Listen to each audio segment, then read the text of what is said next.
Muy bien, amigos, volvemos al aire, último bloque del programa. Estamos en este bloque acompañado por el ingeniero Carlos Weller de la SUSEPU. Hablamos todo de tarifas, ¿no?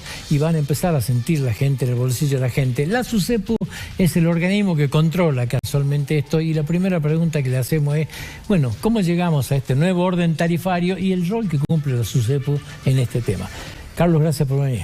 No, muchas gracias por la invitación. Creo que hay un concepto importante de aclarar en primer lugar, porque hay muchos comunicadores que confunden lamentablemente el rol de la SUSEPU. La SUSEPU no es un órgano de defensa del usuario. Uno de sus roles es propender a cuidarlo al usuario, pero el rol central que tiene la SUSEPU es ser un administrador de los derechos y de las obligaciones que asisten a las tres patas que conforman el sistema del servicio público, particularmente el eléctrico. ¿Cuáles son esas tres patas? El poder concedente, que es el Poder Ejecutivo Provincial, la empresa prestataria del servicio, que en este caso particular es EGESA, y los usuarios. La SUSEPU tiene la obligación de pararse en el medio de ese trípode y tratar de equilibrar los conflictos de intereses que se producen entre las partes, tratando de respetar los derechos y también las obligaciones que tiene cada uno de ellos. Entonces, lo primero que hay que entender es esto: nosotros no somos ni defensores de la empresa, ni defensores del usuario, ni defensores del poder concedente. Lo que buscamos es, en función de la normativa que rige la prestación del servicio en la provincia de Jujuy, que cada uno de ellos cumpla con sus obligaciones y se respeten sus derechos. Hecha esta aclaración, vamos a cómo son los procedimientos que están normados para que la SUSEPU, en quien la legislatura de Jujuy, a través de la ley 4937, delega la potestad de supervisar el funcionamiento del sistema eléctrico provincial, que se privatiza en el año 1997. En aquel año se sanciona una ley que aprueba la transferencia del servicio eléctrico del sistema público al sistema privado, y en paralelo se crea este mecanismo de regulación de la relación entre el prestador y el usuario. Ahora, a partir de esa normativa se establecen pautas que están normadas, por un lado, en la ley 4.888, que es la ley de regulación del sistema eléctrico provincial, la ley 4937, que es la ley de creación de la SUSEPU, y posteriormente se complementa con la ley 5317, que es la ley de audiencias públicas. Esos tres marcos normativos son los que establecen el procedimiento que se debe seguir en cada caso para poder definir un cuadro tarifario. Ahora, tengamos presente, estamos hablando 1997. Llevamos 5 revisiones tarifarias quinquenales. La que se ha llevado a cabo en este año 2022 es una revisión que debiera de haberse hecho en el año 2021, que como consecuencia del Decreto Nacional del Congelamiento de la Tarifa no se pudo hacer. Ese decreto de congelamiento de tarifas venció el 31 de diciembre del año 2021.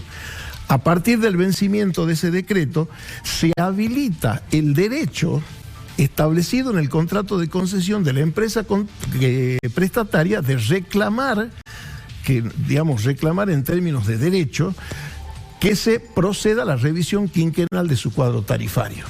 Eso está normado en el procedimiento que está establecido de cómo se deben cumplir, cuál debe ser la pauta que debe cumplirse para llegar a la resolución que habilita un nuevo cuadro tarifario. Entonces, en esto yo quiero ser claro, porque obviamente la intervención de la SUSEPU tiene el respaldo de todo ese marco normativo, pero tiene que ver también con un posicionamiento que en eso el gobernador ha sido muy claro cuando nos sentamos a analizar este proceso, y nos dijo que por favor fuéramos extremadamente puntillosos en la revisión de la documentación y del pedido que formalizara la empresa, para que no afectáramos económicamente a las familias de Jujuy más allá de lo que estrictamente correspondía a partir del proceso de revisión tarifaria. El proceso de revisión tarifaria es un proceso complejo que tiene muchos componentes metidos en el medio. tiene que ver con plan de inversiones, tiene que ver con planes de mantenimiento, tiene que ver con ampliaciones de redes, tiene que ver con una particularidad que tiene nuestro sistema, que es un sistema disperso, tiene que ver con el alumbrado público. Es decir, lo que tenemos que pensar nosotros es que en la boleta que nosotros recibimos todos los meses están incorporados 3 servicios. No es un único servicio que abona el usuario. Está incorporado el servicio eléctrico que nos prestan en el domicilio, está incorporado el servicio de alumbrado público y está incorporado el servicio de agua y cloacas. Es decir, en realidad son 4 servicios prestados por 2 empresas. Es decir, cuando nosotros hacemos un análisis del importe que pagamos, tenemos que tener también la claridad conceptual de entender que no es solo la tarifa eléctrica, sino evidentemente un componente de eso. Ahora, la tarifa eléctrica particularmente tiene una estructura de construcción para llegar al monto que se compone básicamente de 3 partes. El mercado eléctrico mayorista, que es el costo de la energía que pagamos, que le provee CAMESA, en este caso, que es la administradora nacional del sistema eléctrico interconectado, le provee al distribuidor y que el distribuidor nos la traslada a todos los usuarios. Eso es conocido como MEM, Mercado Eléctrico Mayorista. Hay una componente que es el valor agregado de distribución. Ese valor agregado de distribución tiene hoy 2 componentes en la tarifa, en la factura, cuando uno lo ve: el cargo fijo y el cargo de uso de red. Eso es exclusivamente de competencia provincial. Esa franja del VAD es donde la provincia ha trabajado en la revisión tarifaria extraordinaria y es donde hemos autorizado una estructura de cuadro tarifario donde en valor promedio de tarifas se ha autorizado un 14%. ¿Por qué sale el 24% en algunos conceptos? No, porque eso tiene que ver con un valor de arrastre que venía del acuerdo de transición que se firma en un momento entre la provincia y la empresa prestataria a efectos de que Jujuy no entrara dentro del congelamiento pleno de la tarifa eléctrica, sino que se fuera actualizando en función de cómo se actualizaban los sueldos de la administración pública. ¿Que eso fue un 10 y un 14? En el mes de marzo se otorgó el 10% correspondiente a el acuerdo de transición. Y como consecuencia del proceso de revisión tarifaria extraordinaria se autorizó solo el 14%. Entonces que hay un 24 en el año autorizado. Hasta acá, en el primer semestre, está un 10 más un 14, que son obviamente acumulativos. Pero que ese 24 actúa sobre un tercio nada más de la boleta. Digamos que es un poquito más, digamos, de un tercio. Sí, pero sí, en porcentaje sí, pero digo sobre una de las patas. Sobre una de las patas, sobre una de las 3 patas, que es la del valor agregado de distribución. El resto, en la otra parte del componente de la factura, es la parte impositiva. Que también tiene que ver con esto, porque muchas son porcentajes de lo anterior. No solo tiene que ver con eso, y sino tiene que ver también con otro ítem que figura ahí, que tiene que ver con el alumbrado público. Hay distritos municipales para quienes la empresa EGESA actúa como un recaudador, digamos, del alumbrado público, que tienen fijados valores porcentuales y en otros casos tienen tarifa fija. Se está dando por ahí la paradoja de que en algunos casos, cuando un usuario tiene un bajo consumo, ese valor fijo de alumbrado público está representando un porcentual importante. Entonces estamos en el proceso de revisar todas estas cosas. Entonces, esa es la composición de cómo se arma la estructura tarifaria en un usuario residencial común. Cuando Nación dice sacamos las subvenciones, porque Jujuy tiene su propia tarifa, tiene la empresa distribuidora, pero que es sobre la parte de distribución. Cuando Nación dice sacamos esto y hay un aumento de tanto, eso se refiere a lo que nos vende CAMESA a nosotros. Opera de forma directa sobre lo que se llama MEM, Mercado Eléctrico Mayorista. Perfecto. Y ese es el que estalló, digamos, por la... Digamos, esa fracción del costo de la energía fue incrementada mediante la resolución 105 de febrero del 2022, que se aplica con posterioridad, empieza a tener vigencia a partir de abril, con un 34%, digamos, en valor del mercado eléctrico mayorista. Entonces, obviamente ha habido una acumulación en los porcentuales que puede haber significado esto. Pero hay un dato importante que me parece que tenemos que clarificarlo a la gente.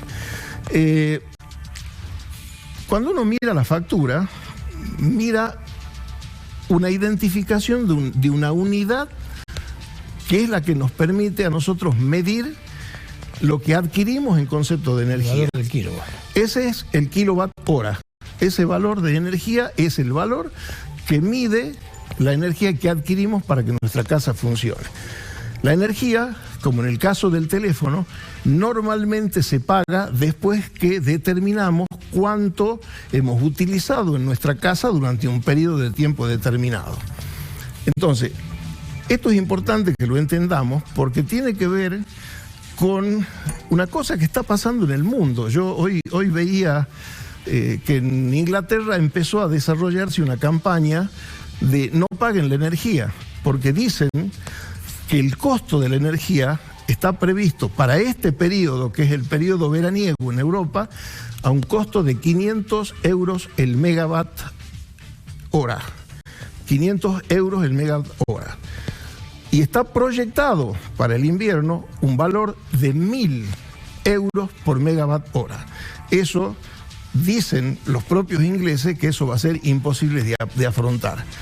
En Finlandia, que es un país que tiene una composición política bastante socializada, por decirlo de alguna forma, el costo de la energía en el invierno llegó en algunos hogares a pagarse casi 750 euros, es un consumo equivalente al orden de los 5.000 kilovatios horas mes. Es decir, ¿qué quiero ejemplificar con esto? En el mundo hay un proceso de encarecimiento de la energía del que nosotros no vamos a estar exceptuados. Lo que la gente denuncia, que han recibido incremento del 200, 300, ustedes en las auditorías que han empezado a hacer, ¿qué han encontrado de esto? Hasta acá llevamos auditados 145, 150 medidores y la verdad que el resultado es que los medidores funcionan correctamente. Ha habido, obviamente, una incorporación de energía en ese hogar que ha sido... O sea, aumentaron consumo, en una palabra. Lamentablemente sí. Pero el control que hacen ustedes respecto de que se autorizó un aumento del tanto por ciento es lo que está en la factura. Es lo que está. Hay una cuenta muy básica que puede darle a un usuario una idea de este incremento real del que estamos hablando. Insisto con esto de la unidad de medida porque, a ver, cuando uno va a comprar el pan, la unidad de medida del pan es el kilo. Medio kilo, un cuarto kilo, un kilo, uno se fija un precio en función de ese valor y un periodo anterior o un periodo posterior. Entonces, en función de ese dato se produce la facturación. Hay dos maneras de hacer esta cuenta. En el costadito, en la parte de abajo de la factura, hay un número que dice valor básico de energía. Si yo divido ese valor básico de energía, lo divido en la cantidad de kilowatt hora que tengo registrado, donde dice el cuadrito superior, allí puedo tener una idea de cuánto es el valor unitario del kilowatt hora. Y hay dos maneras de hacerlo: sin impuesto o tomando el valor que figura en la parte de arriba de la factura para tomarlo con impuestos. Cuando uno hace esa cuenta, el valor del incremento está en ese orden. 14, hay algunos segmentos que han tenido un poco más y otros segmentos, particularmente los sectores de menores consumos, han tenido incrementos menores. O sea que yo en la factura que tenía, tengo de un 40% que es más o menos el costo de la distribución, un aumento del 14%. Sí. Es una parte. De un 30 y pico por ciento, que es el mayorista, sí, tengo un aumento del 34%. Sí. Y tengo que hacer un mix de los dos, porque la parte impositiva es la sumatoria de los dos. O sea, no tendría que tener un aumento superior al 24-25%. Así es. En el peor de los casos, digamos, en alguna franja. La otra cuestión que es importante aclarar es con el mismo consumo estamos hablando, ¿no? Porque también hay que hacerle entender a la gente, para que sea homogénea la comparación, tenemos que hablar del mismo consumo. Por eso vos fíjate que el cuadrito este que anda circulando, que lo utilizó la secretaria de Energía cuando hizo la presentación del tema de la segmentación, que ese es otro tema aparte, En ese cuadrito se ve claramente cómo se compone la tarifa, los 3 rubros que la integran, y nosotros estamos localizados, digamos, en un valor medio. Es decir, tenemos 7 u 8 provincias que están mucho más caras que nosotros y otras que están mucho más baratas. Y en esto también quiero hacer una aclaración. Nosotros tenemos el doble de Edenor y de Sur, y Tucumán tiene el triple de Edenor y de Sur. Claro, pero ¿qué pasa con Edenor y de Sur? A ver, volvemos de nuevo a la misma historia vieja de la mala y pésima distribución, que es irritante, de los subsidios de energía. Así es. Camesa tiene como acreedor la posibilidad de cobrarle cerca de 160.000 millones de pesos a Edenor y de Sur. Sí, ese otro tema. ¿Cómo van a hacer para cobrarlo? No lo sé. Digamos, nuestra distribuidora Egesa no le debe un peso a Camesa. Es decir, volvemos de nuevo a la vieja historia, que acá al cumplidor lo terminan siempre castigando y terminamos favoreciendo al que incumple.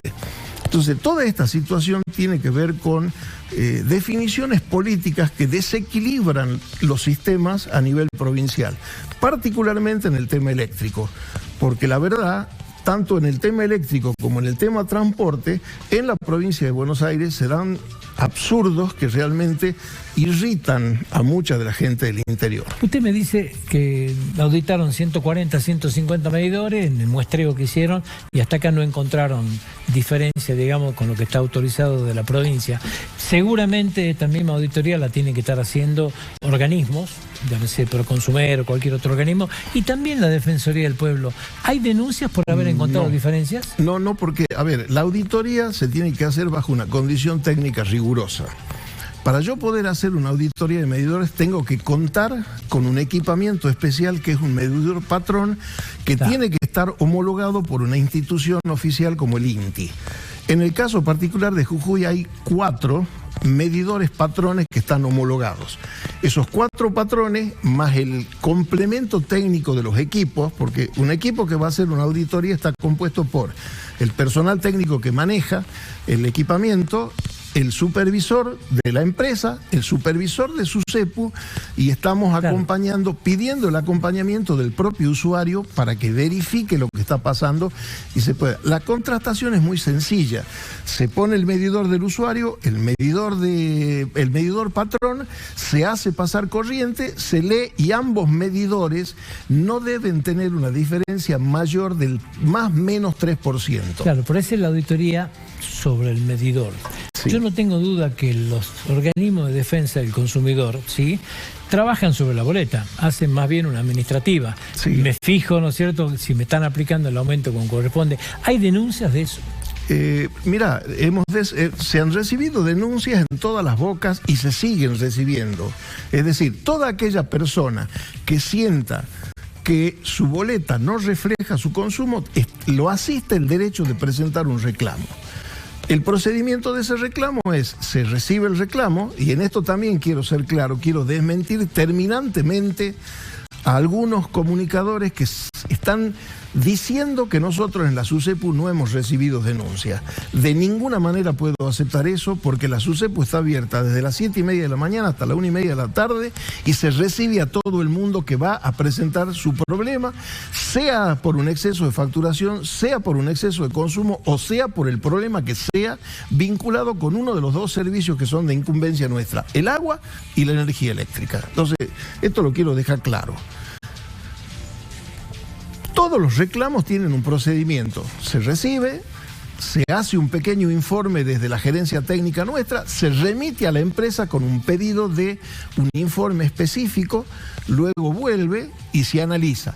Si hay una inconveniencia en algún lado, lo que se hace es profundizar. En el caso particular de estas lecturas, los 140 primeros casos que hemos verificado han sido los 140 usuarios que se han presentado en la SUSEPU diciendo: yo no creo que este sea mi consumo.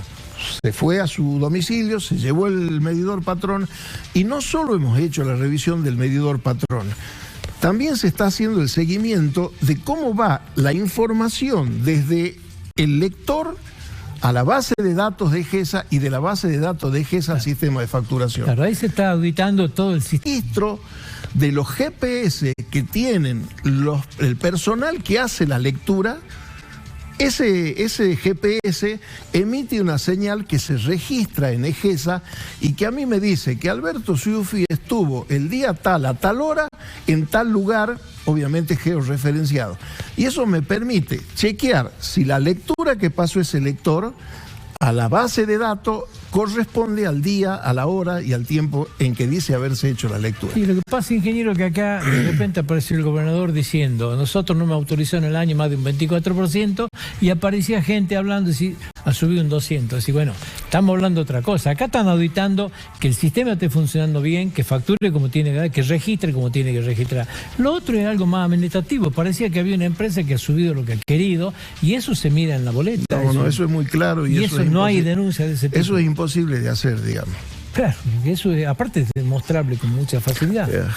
Claramente, digamos, cuando vos desglosás la factura, cuando vos haces un análisis pormenorizado de la factura, vos tenés claras referencias, digamos. Está el kilovatio hora, está el cargo fijo, está el cargo por uso de red y el cargo. Y eso tenés la contrastación automática con el cuadro tarifario que fue publicado. Si no hay concordancia entre el valor con el que vos has facturado y el valor que figura en el cuadro tarifario, hay una falsedad ideológica por parte de la empresa al tomar un valor que no está autorizado. Eso hace que la empresa sea pasible de una sanción. ¿Y qué sanción? Te digo, ¿no? Porque te podés imaginar si eso llegara a suceder, la generación de desconfianza sobre el sistema puede ser tan difícil de resolver que sería realmente imposible que eso pueda suceder. Estos 140 casos se le han ido informando individualmente a cada uno de los usuarios que habían planteado. Se está notificando, digamos, el procedimiento que se está siguiendo. Aparte de los que plantearon, la empresa han hecho en forma aleatoria, azarosa, han hecho sorteo y se está auditando todavía. No todavía, o sea, estamos en este momento en la etapa de dar respuesta a aquellos casos, tanto los que se han presentado en la Defensoría del Pueblo como los que se han presentado en EGESA, estamos dándole prioridad a ese tipo de auditorías primero. Una vez que concluyamos con ese proceso, vamos a empezar a hacer lo que teníamos previsto hacer en el segundo trimestre, en el último trimestre de este año, que es la auditoría a las, digamos, por lo que se llama el muestreo estadístico. Claro. Se toman lotes de medidores, se elige una cantidad de medidores, se le hace el muestreo, digamos, eso estadísticamente ya está aceitado, digamos. Pasa que en Jujuy ese tipo de muestreo deben hacer 3 o 4 años que no se hace, y bueno, ya lo teníamos previsto en el nuevo pliego para hacerlo, y bueno, ahora lo hemos adelantado un poco, digamos, para dar respuesta. ¿El tiempo de respuesta de esto es aceptable, es rápido? Es rápido, y yo creo que, a ver, en el marco de toda esta situación, el gobernador nos ha pedido que tomemos algunas medidas para ir conteniendo a la gente que con toda razón se ha visto desbordada, se ha visto muy preocupada. Entonces, hemos resuelto primero la auditoría, después hemos resuelto la disposición de la suspensión de cortes. Y estamos trabajando en otras medidas de contención para tratar de que la gente sienta que no ha quedado abandonada, sino que estamos tratando, en el marco de las normas que nos impone el cumplimiento de nuestras funciones, tratar de contener a toda esa gente que ha quedado angustiada, preocupada por el monto excesivo que ha llegado en su factura. De todas maneras, va a venir una época de tarifazos y la gente la vamos a sentir, quejarse. El tema todavía de segmentación no está aplicado en Jujuy. Tenemos un problema serio.